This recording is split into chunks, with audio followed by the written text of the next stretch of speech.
tentang keseluruhan dari rencana audit ini, teman-teman,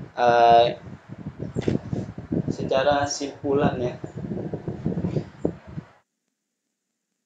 kita diawali dari proses perencanaan. Nah, misalnya nih, kita merencanakan, oh kita akan melakukan ini. Di rancangan dan di prosedur itu kita tentukan kita akan melakukan apa. Maksudnya itu step by step. Kita akan menguji misalnya nih akun bank. Nah, di prosedur kita akan tentukan gimana sih caranya untuk menguji akun bank itu. Misalnya melalui konfirmasi, cek rekening koran, atau misalnya ada lagi gimana caranya untuk mengecek akun kas itu seperti apa. Oh, misalnya kita lakukan cash of name, kemudian cut off perhitungan mundur, nah, seperti itu. Jadi ada jenis-jenis ujian atau apa sih yang harus kita lakukan. Yang pertama yang harus kita lakukan sebagai auditor adalah untuk memahami prosedur, atau ini yang sering saya bilang ya, bahwa auditor itu harus memahami siklus bisnis klien. Klien itu bergerak dalam bidang apa, akun-akun yang biasa muncul apa saja. Pak, kalau untuk yang baru ini kan agak susah, Pak ya. Ya, memang. Misalnya teman-teman langsung bergerak nih sebagai auditor nanti lulusnya. Untuk yang baru ya memang agak sulit. Karena kenapa? Ya sulit menentukan akun-akun itu. Kira-kira apa sih misalnya perusahaan atau usaha makanan, di bidang makanan. Kira-kira apa aja akunnya? Untuk yang baru memang agak sulit.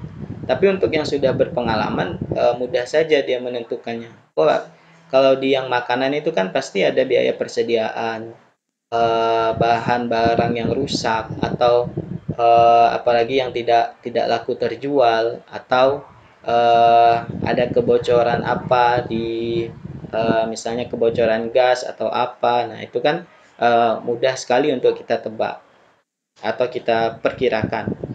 Selanjutnya apa? Yang kedua adalah untuk memahami pengendalian internal. Saya mengulang tadi dari pertanyaannya Siti, bahwa kita harus mendapatkan laporan pengendalian internal. Pak, bagaimana kalau misalnya dalam proses audit kita tidak dapatkan itu?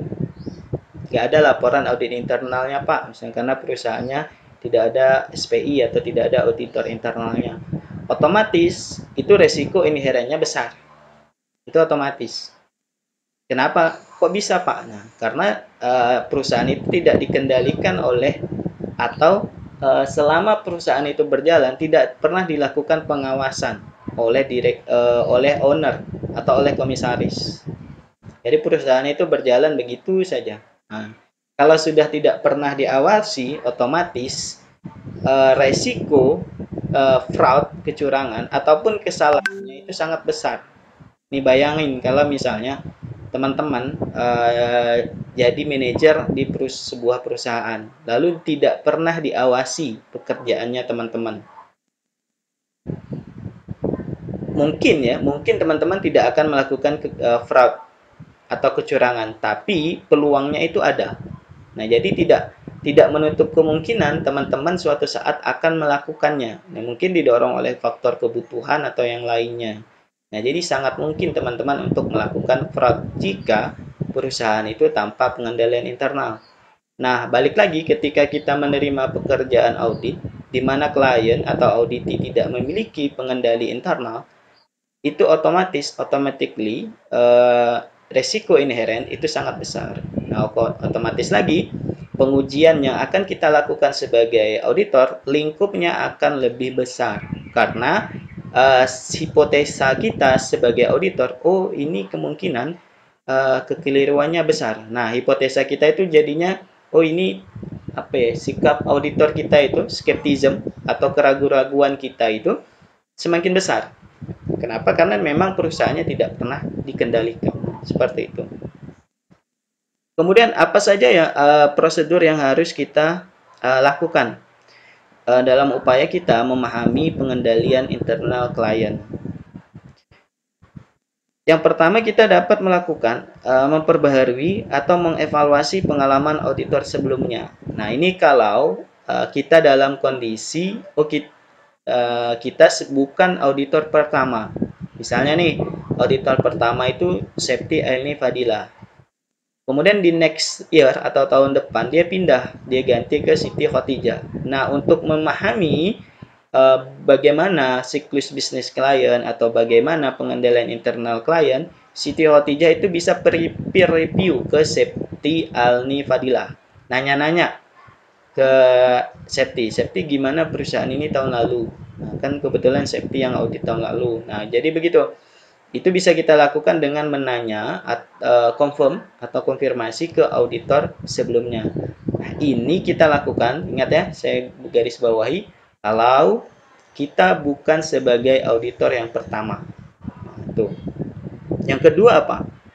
Yang kedua adalah meminta keterangan dari personil klien atau dari karyawan. Biasanya dari personil inti ya, teman-teman. Misalnya dari direksi, manajer, atau supporting system. Nah, baru sampai ke level yang paling bawah. Nah, yang level yang paling bawah itu biasanya tidak terstruktur. Artinya apa? Tidak struktur itu ya kalau kita ada kesempatan bertemu, nah kita pura-pura kita tanya, lalu kita coba biasanya jawaban yang mereka itu akan lebih dengan seperti itu, jawaban mereka itu akan lebih plong. Artinya maksudnya apa? Mendekati kebenaran lah, karena tidak sempat untuk di briefing atau tidak sempat untuk diatur-atur oleh manajer atau pimpinannya. Oh, nanti kalau ditanya ini jawabnya ini ya. Nah, biasanya begitu kita lakukan sebagai auditor. Yang kedua, yang selanjutnya apa? Yaitu membaca manual sistem dan kebijakan klien. Nah, ini dalam list dokumen ini kita minta ya teman-teman, SOP namanya, standar operasional. Ya, apapun itulah di klien itu menyebutnya apa. Tapi yang jelas kita minta di list dokumen yang kita serahkan ke klien, sistem operasional prosedur perusahaan itu kita minta, lalu kita pelajari, kita baca, sehingga kita dapat menyimpulkan, oh klien perusahaannya bergerak di bidang ini, kalau sistem penggajiannya ternyata begini, kalau hutang ternyata begini, kalau karyawan boleh minjam ternyata, tapi syaratnya harus segini segini, dan mengembalikannya harus dalam tempo yang berapa bulan, 3 bulan, 6 bulan, nah misalnya seperti itu. Selanjutnya apa? Menguji dokumen dan arsip. Jadi kita kan menerima tuh laporan keuangan dan laporan pengendalian. Nah, kita uji dengan dokumen atau arsip atau eviden atau bukti yang ada. Kira-kira apa yang tertulis di dalam laporan keuangan, di dalam laporan pengendalian internal itu matching tidak dengan bukti yang ada. Nah, makanya di list dokumen kita juga meminta bukti-bukti transaksi baik penerimaan maupun pengeluaran, baik dalam jumlah yang populasi, artinya dalam jumlah banyak, maupun setelah kita sampling. Oh, misalnya dari 100 transaksi, kita hanya perlu, setelah kita sampling, kita hanya perlu 30 transaksi, artinya ya hanya 30 itu yang kita minta lampirkan buktinya. Seperti itu. Selanjutnya apa? Selanjutnya adalah untuk mengamati aktivitas operasional entitas. Kita bisa mengamati operasional entitas itu melalui berbagai sumber ya teman-teman. Bisa melalui misalnya website pribadi, website entitas. Kalau ya di Pontianak ini jarang lah yang punya website entitas, tapi kebanyakan punya lah yang murah, yang gratis, misalnya Facebook, blog, Instagram atau Twitter. Nah, kita bisa amati operasional klien atau operasional audit dari beberapa sumber yang saya sebutkan tadi. Bisa juga melalui misalnya media massa atau berita-berita terbaru lah tentang perusahaan itu atau tentang klien atau tentang audit. Sampai di sini teman-teman bisa dimengerti.